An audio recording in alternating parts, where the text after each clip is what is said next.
Hello students, welcome है आप सभी का। इस प्रैक्टिस सेट में हम टोटल 20 MCQ डिस्कस करेंगे, अच्छे से एनालिसिस करके। आंसर तो देखेंगे ही, साथ में उससे जुड़े और फैक्ट भी हम देखेंगे। तो पूरा वीडियो देखिएगा लास्ट तक। 20 ही करेंगे, ज़्यादा नहीं करेंगे। छोटे छोटे हमारे वीडियो बनेंगे ताकि आप कम पढ़ें, क्वालिटी देखें ना कि क्वांटिटी देखें, ठीक है। पहली बात, और ये सभी के लिए इम्पॉर्टेंट है, स्पेशली मास्टर कैडर एग्ज़ाम के लिए बना रही हूँ। और बच्चे जो कि नए बच्चे जुड़ रहे हैं हमारे पंजाब साइड के, तो उनके लिए स्पेशली है ये। बाकी इसमें सारे क्वेश्चन है हमारे, जॉन डन है, जो अमिताभ घोष है, इंडियन राइटिंग है, सारे इंपॉर्टेंट है, सभी के लिए है। तो शुरू करते हैं हमारा फर्स्ट क्वेश्चन। फर्स्ट क्वेश्चन हमारा है, विच of the following is not a book by Khushwant Singh.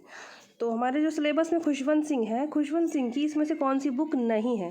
पहला क्वेश्चन ही क्लिक करने वाला है नोट वाला, ठीक है। नोट वाले क्वेश्चन क्लिक करते हैं और हमको क्या करते हैं, भ्रमित करते हैं। तो इसका आंसर हमारा हो जाएगा बैंड इन द फॉरेस्ट, क्योंकि बाकी 3 बुक्स इन्हीं की हैं, खुशवंत सिंह की हैं। The sunset club, train to Pakistan and truth, love and a little malice, ये सारी बुक हमारी खुशवंत सिंह जी की है। और बैंड इन द फॉरेस्ट जो बुक है वो हमारी है VS नायपाल जी की।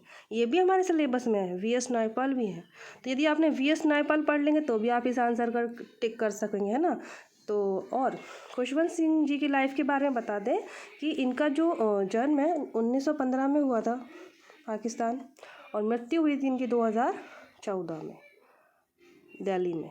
तो जब आप इसी तरह से आपको क्वेश्चन क्लियर करना है, एक क्वेश्चन सामने आएगा तो उसके बारे में और भी डिटेल आप साइड में रखें अपना बुक, या फिर आप फ़ोन से ही सर्च कर लें गूगल पे और आंसर देखते जाएं तुरंत ही, मतलब एनालिसिस करके आप सारे प्रैक्टिस सेट लगाएंगे। तो खुशवंत सिंह का लाइफ और डेथ देख लिया हमने, प्लस ये भी बुक देख ली जो नहीं है। तो अगर वो नहीं, इनकी नहीं है तो किसकी है, इधर भी जाएँ आप, ताकि आपके और अच्छे से आंसर क्लियर होते चले जाएंगे।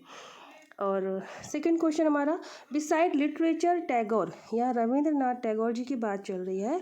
तो लिटरेचर के अतिरिक्त अलावा उन्होंने और कहाँ कंट्रीब्यूशन दिया अपना, किस क्षेत्र में, तो वो है म्यूज़िक, ठीक है, रविंद्रनाथ टैगोर।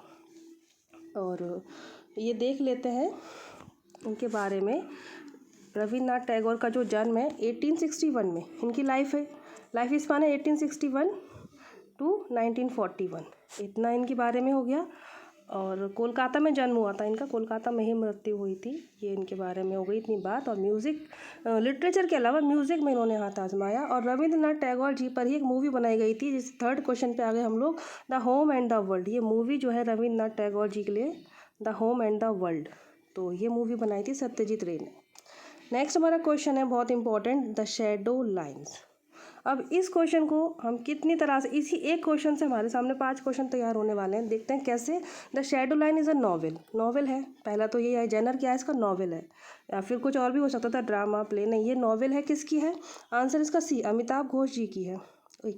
एक बात ये हुई, अमिताभ घोष जी का जन्म हुआ था हमारा 1956 में, एंड वर्तमान में वो अलाइव है।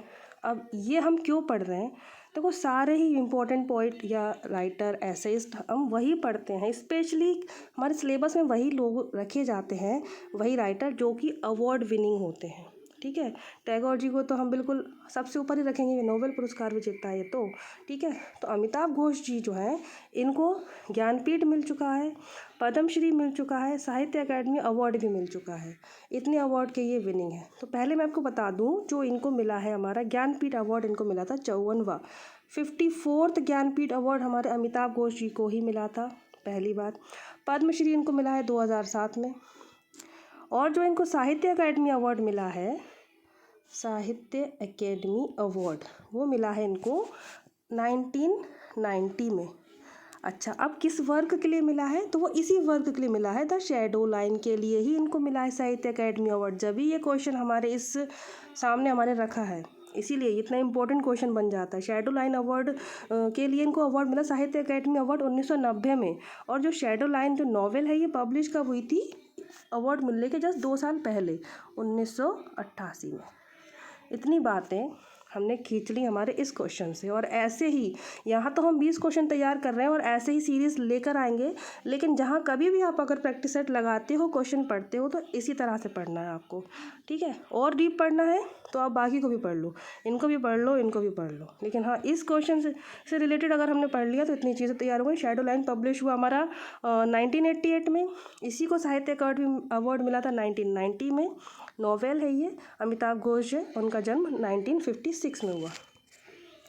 नेक्स्ट क्वेश्चन हमारा आ जाएगा, on which issue is Amitabh Ghosh the great derangement written. ये जो इनका वर्क है डीअरेंजमेंट, तो ये जो इनका वर्क है ये पूछ रहे हैं इस किस इश्यू पर, किस टॉपिक पे लिखा गया। आंसर तो हमारा डी है, क्लाइमेट चेंज। अच्छा, ये पब्लिश हुआ था ये वर्क इनका अमिताभ घोष जी का 2016 में, है ना। और जैसे इन्होंने पूछा कि किस इशू पे लिखा गया, क्लाइमेट चेंज पे लिखा गया, तो इम्पोर्टेंट बात यह है कि जो इनका वर्क है ना द ग्रेट डीअरेंजमेंट, इसका फुल टाइटल ही यही है, the great derangement, climate change and the unthinkable, ये इसका फुल टाइटल है। इतनी बात हो गई। नेक्स्ट हमारा क्वेश्चन है, besides writing in English A.K. Ramanujan also wrote in Kannada. देखिए, केवल इंग्लिश में लिखने के अलावा हमारे जो A.K. रामानुजन थे वो कौन सी भाषा में लिखते थे, कन्नड़ में लिखते थे। हालांकि इनको तमिल तेलुगु भी आती थी भाषाएं। अगर इनकी बायोग्राफी में लिखा है, दो बातें लिखी हैं कि लिखते किस भाषा में थे, इंग्लिश और कन्नड़ में। इनका वर्क पब्लिश होता था, भाषा का ज्ञान आ जाएगा तो उसमें तमिल तेलुगु भी है, तो आप ये कंफ्यूज ना हो कि इसमें तमिल तेलुगु लिखा है फिर हम सिर्फ कन्नड़ पे क्यों लगा रहे हैं। पब्लिश होना वर्क अलग बात है, उनको ज्ञान होना दो अलग बात है, ठीक है।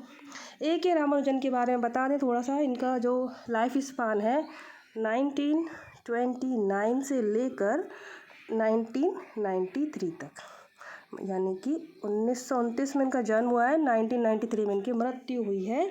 जन्म हुआ था मैसूरू में और मृत्यु हुई है US शिकागो में। A.K. रामानुजन। अब एक तरफ तो ध्यान हमारा गया ही नहीं, A और K का फुल फॉर्म क्या है, ठीक है। तो ए है अट्टीपट्टे, क्योंकि ये साउथ के है ना, अट्टीपट्टे, और K फॉर कृष्ण स्वामी, अट्टीपट्टे कृष्ण स्वामी रामानुजन। इतनी बातें हमारे इस ऑथर के बारे में। और आपको और डीप पढ़ना है, आप इनकी बायोग्राफी पॉइंट्स उठा के इनके अन्य वर्क भी पढ़ सकते हैं, इंपॉर्टेंट। नेक्स्ट क्वेश्चन हमारा, वेलुदा इज़ अ कैरेक्टर इन। वेलुदा जो कैरेक्टर है गॉड ऑफ स्मॉल थिंग का है। आंसर तो ये हो जाएगा इनका, गॉड ऑफ स्मॉल थिंग किसकी है, अरुंधति रॉय की है।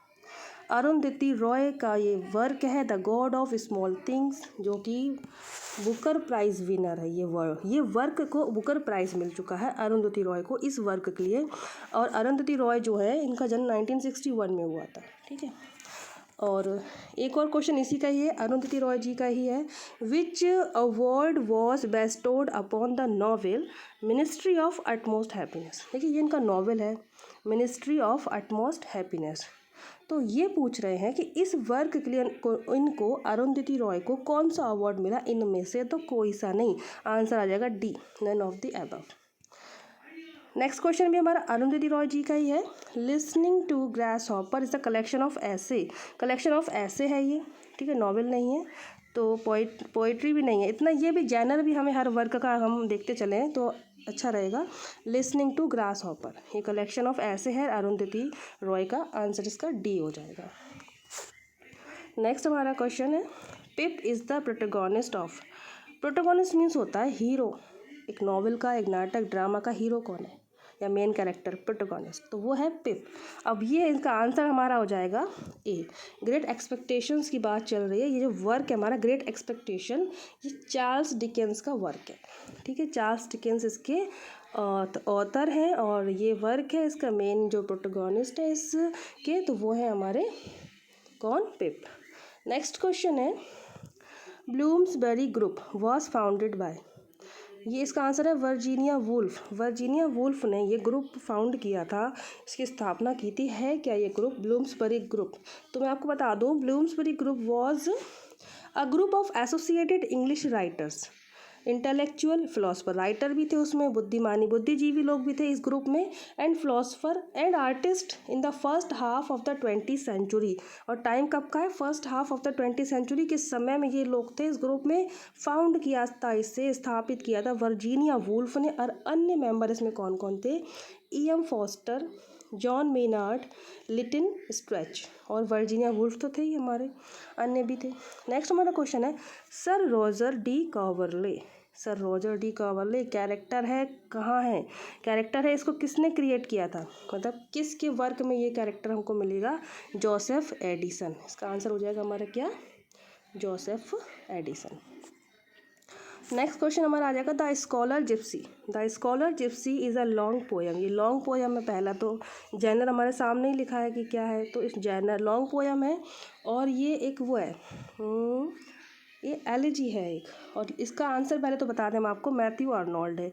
किसने लिखी ये पोएम, तो ये पोएम हमारी लिखी है मैथ्यू अर्नोल्ड ने, द स्कॉलर जिप्सी। इसको हम अगर लिंक करके याद करना चाहें तो देखिए मैथ्यू अर्नोल्ड का नाम कहाँ कहाँ आता है, कई सारी कोटेशंस इन्होंने लिखी हैं, कई सभी लोग सारे मोस्टली जो ऑथर्स आते हैं तो कहते हैं मैथ्यू अर्नोल्ड के अकॉर्डिंग उनके बारे में, तो ये स्कॉलर थे, स्कॉलर से ऐसे हम याद कर सकते हैं इनको, है ना। और ये एक एलजी है, पब्लिश हुई थी, ये जो पोएम है इनकी द स्कॉलर जिप्सी, ये जो पोएम इनकी पब्लिश हुई थी 1853 में पब्लिश हुई थी। पब्लिकेशन ईयर भी ठीक है, शायद में चलेगा, माइंड में रहेगा हमारे एक बार। अच्छा, मैथ्यू अर्नोल्ड जी का लाइफ स्पान है 1822 से लेकर 1888, ठीक है ये, तो ये मैथ्यू अर्नोल्ड जी हो गए। नेक्स्ट हमारा क्वेश्चन है Christopher Marlowe. Christopher Marlowe belong to a group known as, ये बहुत ईजी है, यूनिवर्सिटी विट्स। यूनिवर्सिटी सब में लिखा है, स्टार्टिंग में कंफ्यूज करने के लिए पीछे लिखा है स्कॉलर्स, डर्न्स, विट्स, स्टूडेंट्स, तो हमें पता है क्रिस्टोफर मार्लो हमारे यूनिवर्सिटी विट्स के ग्रुप के ही मेंबर रहे थे। After breaking free of medieval science and divinity, Faustus of Marlowe doctor Faustus, ये मार्लोव से ही क्वेश्चन आ गया फिर से कि मार्लोव का जो वर्क है डॉक्टर फॉस्टस, उसमें जो डॉक्टर फॉस्टस होते हैं उनके बारे में ये क्वेश्चन पूछ रहे हैं कि after breaking free of medieval science and divinity, Faustus of doctor Faustus of Marlowe doctor Faustus begins to consider knowledge as, तो उन्होंने नॉलेज को कैसे कंसिडर करना शुरू कर दिया था मेडिवल साइंस से इन सब से ऊपर उठने के बाद, पावर के रूप में, ये क्वेश्चन आ जाएगा। उसमें कहानी ही ऐसी है कि वो अपनी जो है सोल को भी मतलब बेच देते हैं सारी शक्तियाँ पाने के लिए, इस तरह से कहानी बनती है इसमें। जर्मन स्कॉलर होते हैं ये। In which play of Shakespeare, Shakespeare का आ गया, शेक्सपियर के क्वेश्चन आने ही आने। In which play of Shakespeare the beginning is dominated by a ghost, कौन सा प्ले है शेक्सपियर का जो शुरुआत होती है भूतों से, तो ये हैमलेट है हमारे, ठीक है, इसका आंसर हमारा हैमलेट बताया गया है। और जब हम इधर पढ़ेंगे इस सिर्फ इस क्वेश्चन को अगर हमें अच्छे से एनालिसिस करना है तो आप शेक्सपियर की बायोग्राफी भी पढ़ें और इन चारों प्लेस की समरी एक बार पढ़ें, क्योंकि अगर हैमलेट का क्वेश्चन आ सकता है तो इन बाकियों के भी आ सकते हैं, ईजी सी बात है, सिंपल। नेक्स्ट हमारा क्वेश्चन है जॉन डन का क्वेश्चन आ गया, ये John डन्स poetry is replete with what is in the critical jargon known as, तो देखिए जो जॉर्डन की पोइट्री होती है परिपूर्ण कंप्लीट होती है किस तरह से, तो देखिए जॉन डन हमारे मेटाफिजिकल पोइट है, हम जानते हैं मेटाफिजिकल का नाम आता है, जॉन डन का नाम आता है, यहाँ ये हमें कर रहे हैं कंफ्यूज, ऑप्शन देख लीजिए, metaphysical conceit, metaphysical metaphors, metaphysical ideas and metaphysical spirit, हमारा आंसर इसमें ए हो जाएगा मेटाफिजिकल कंसीट्स। और इसका मीनिंग होता है एक जो वेदांत होते हैं ना, तत्व मीमांसा, वो इस तरह की इतनी डिटेल मतलब वर्ड को शब्द पदार्थ को इम्पोर्टेंस देते हुए जॉन डन की जो पोइट्री इसी टाइप की होती थी, तो ये है इसका आंसर, ठीक है, मेटाफिजिकल कंसीट। एंड नेक्स्ट जो हमारा क्वेश्चन है in which of the following play of Shakespeare there is a scene known as the grave digger scene, इसमें से शेक्सपियर का कौन सा प्ले है जिसमें सीन है ग्रेव डिगर का, तो वो हमारा हैमलेट है, इसका आंसर है हैमलेट। नेक्स्ट हमारा क्वेश्चन है Absalom and Achitophel is a poem by, answer इसका ड्राइडन है, ये जो पोएम है Absalom and Achitophel is a poem by John Dryden. और ये पोएम जो है इसकी इम्पोर्टेंट बात यह है कि 1681 में ये पब्लिश हुई थी, हीरोइक कपलेट में लिखी गई है, सैटायरिकल पोएम है जॉन ड्राइडन के द्वारा।